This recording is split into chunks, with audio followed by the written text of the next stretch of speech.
My name is Ed Furry. I'm the owner of Sail 22. We're at Harken and we're going over the SnubbAir winch on the J70. SnubbAir. Basically, the winches on the J70 aren't used very often, but for the most part, it's not necessary. Boat's pretty small. We've added cross-sheeting cleats to make it easier with the jib, and the spinnakers just not that much load. SnubbAir. Biggest issue with them is there's a real sharp edge, and so as a crew member and you're going back and forth, you got to get from one side to the next, and if you miss, this is a pretty sharp edge and it kind of hurts.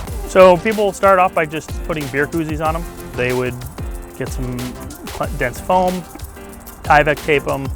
The problem is if it's blown over 25, there are people using them, and so it is important. And so if you tape them up, you can't use them again. We started hearing about Harken working on them over a year ago, and so we got the first prototype set and we put them on our J70 last summer and went sailing. We figured the best way to do it is put them on and use them and see how we can give you feedback and make it work or not. Initial reaction was great. Getting over it as you slide back and forth is big. But then if you notice, it's a nice soft lip on top. It's gonna make a big difference. You're gonna pass through it much quicker. The one thing I wanted to do is make sure is I used it. I didn't want to just use it different than I would use a regular winch because I wanted to know what the deal was. And I liked it. It's basically kind of a ratchet block, but it has a really nice big diameter. And so you don't have to put extra wraps on or anything like that. And we went on a pretty breezy day where we were playing conditions. Both upwind and downwind, it was great.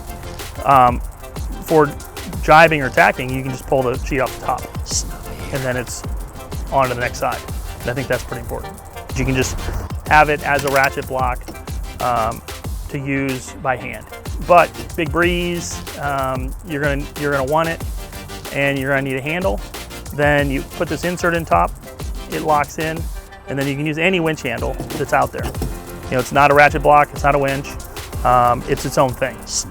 And I think it's gonna be used in more ways than people think because it's something different, but it's also something that works.